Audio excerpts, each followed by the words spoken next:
Bonjour, bienvenue sur la chaîne Les petits tutos de SVT.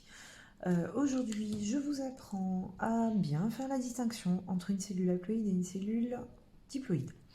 Donc c'est une première vidéo, donc vous m'excuserez les petits couacs. On va essayer de faire au mieux et de faire simple.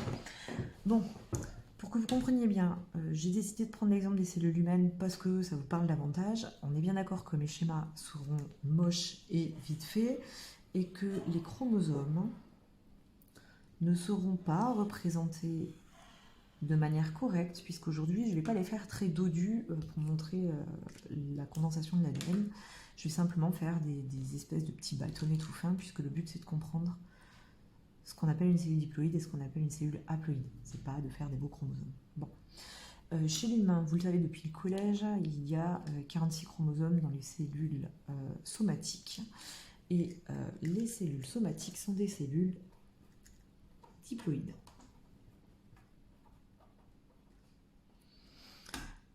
Chez l'humain, les cellules haploïdes, ce sont les gamètes, c'est-à-dire les cellules de la lignée germinale, à savoir les ovules et les spermatozoïdes. 46 chromosomes, ça fait beaucoup à représenter juste pour faire comprendre cette petite notion de diploïde-haploïde. Donc on est bien d'accord qu'on ne va pas représenter 46 chromosomes, on va s'en tenir à quelques-uns. Je vais représenter pour aujourd'hui les chromosomes numéro 1, 2 et le 9. Je vais vous expliquer pourquoi le 9, c'est un chromosome que j'aime bien. Donc ici, je dessine un premier chromosome numéro 1. Comme on est dans une cellule diploïde, ce chromosome est accompagné de son homologue, qui est aussi un chromosome numéro 1, c'est-à-dire que les deux portent les mêmes gènes au même endroit sur les chromosomes. J'ai décidé également de représenter la paire de chromosomes numéro 2, qui est un petit peu plus petite que la paire de chromosomes numéro 1, puisque vous le savez, quand on réalise un karyotype ordonné, on range et on numérote les chromosomes par ordre de taille décroissante, donc les plus grands sont numéro 1 et les plus petits sont numéro suivant. Et enfin, je vais vous dessiner la paire de chromosomes numéro 9, qui est donc plus petite que les deux autres. Alors, pourquoi la paire de chromosomes numéro 9? Parce que sur les chromosomes numéro 9, on a la place du gène que vous connaissez probablement, qui est le gène ABO. Petit rappel, le gène ABO, c'est un des gènes qui détermine le groupe sanguin. Et personnellement, j'aime bien l'utiliser parce que, en général, c'est assez intuitif pour vous pour comprendre. Je m'explique. Si cette cellule est une cellule diploïde d'un individu dont le phénotype, groupe sanguin, est AB, le phénotype on l'écrit entre crochets, AB, cela signifie que sur sa carte de donneur de sang, il y a écrit qu'il est du groupe sanguin AB. Ça se traduit par un génotype comme ceci. Alors, un génotype, on l'écrit entre parenthèses, les deux barres représentent les deux chromosomes homologues, et il a donc l'allèle A et l'allèle B. Donc à l'emplacement du gène ABO, eh bien, un des chromosomes numéro 9 va avoir l'allèle A, tandis que son homologue va avoir l'allèle B. Vous allez me dire, mais pourquoi avez-vous dessiné ces points et comment je sais que c'est bien deux chromosomes homologues? Ces points représentent le centromère. Donc les centromères, c'est des espèces de boutons pression, en quelque sorte, qui vont relier deux chromatides sœurs, c'est-à-dire deux chromatides identiques, issus de la réplication de l'ADN durant l'interphase. Donc là, par exemple, j'aime donc de dessiner un chromosome à deux chromatides, et je vais dessiner son homologue à deux chromatides également. Là, nous avons une paire de chromosomes homologues, ils sont bien séparés l'un de l'autre, mais ils n'ont chacun qu'une seule chromatide. Je vais donc les dessiner à deux chromatides. Et je vais faire la même chose pour la paire numéro 3, numéro 9, excusez-moi. Et là où ça devient intéressant d'avoir dessiné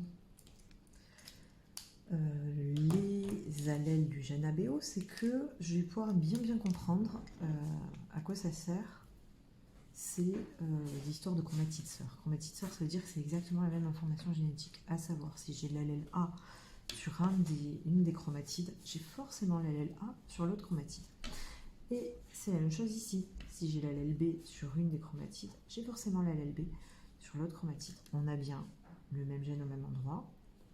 les mêmes allèles pour les chromatides sœurs, mais pas forcément les mêmes allèles entre les deux chromosomes homologues de la paire. Comment on écrit, comment on représente l'état diploïde? On le note 2n égale le nombre total de chromosomes. Chez une cellule humaine, 2n égale 46 et n, c'est le nombre de chromosomes différents. Ici, n égale 23. On est d'accord que pour juste ce petit schéma-là, donc si je cache ça, et que j'enlève les numéros, on aurait 2n égale 6, puisqu'on a au total 6 chromosomes. 1, 2, 3, 4, 5, 6, avec 3 différents, donc n égale 3. Bon. Si je prends ma cellule haploïde, haploïde, ça veut dire qu'on n'a pas de chromosomes avec leur homologue. En d'autres termes, le numéro 1 est tout seul avec lui-même, le numéro 2 est tout seul avec lui-même, et le numéro 9 ici, puisqu'on a choisi de représenter le numéro 9, idem. Pour ce numéro 9, je vais lui mettre l'allèle B. Là, toujours pareil, j'ai dessiné des chromosomes avec une seule chromatide. Si j'ai envie, je peux rajouter la deuxième, qui est une chromatide sœur, reliée par le centromère, mais strictement identique à sa copine.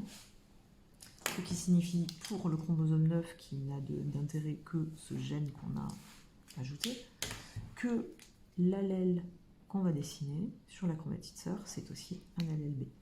Une cellule haploïde, ça se note n égale quelque chose. Donc pour une cellule humaine, n égale 23. On est bien d'accord que dans le cas qui nous représente ici, n est égal à 3. Voilà. Donc je résume. Chez l'humain, les cellules diploïdes, ce sont les cellules somatiques. Diploïdes, ça veut dire 2 chromosomes, c'est-à-dire des chromosomes homologues par paire. Les cellules haploïdes sont les gamètes, les cellules de lignée germinale. Les chromosomes sont seuls. Il n'y a pas leurs copains de la même paire. D'accord ? Je pense que j'ai tout dit. Et maintenant, hop, petite question pour vérifier que vous avez compris. Si je vous demande, question, de me faire un schéma d'une cellule qui est notée 2n égale 8. Est-ce que cette cellule est haploïde ou diploïde? Est-ce que ces chromosomes ont une chromatide, 2, ou est-ce qu'on s'en fiche?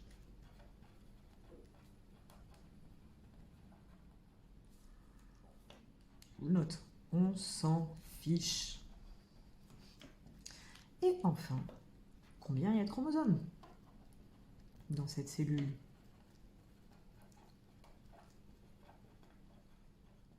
Voilà. Si vous arrivez à répondre à ça en 1 minute ou 2 avec un petit schéma, eh bien ça signifie que vous aurez compris la différence entre une cellule haploïde et une cellule diploïde.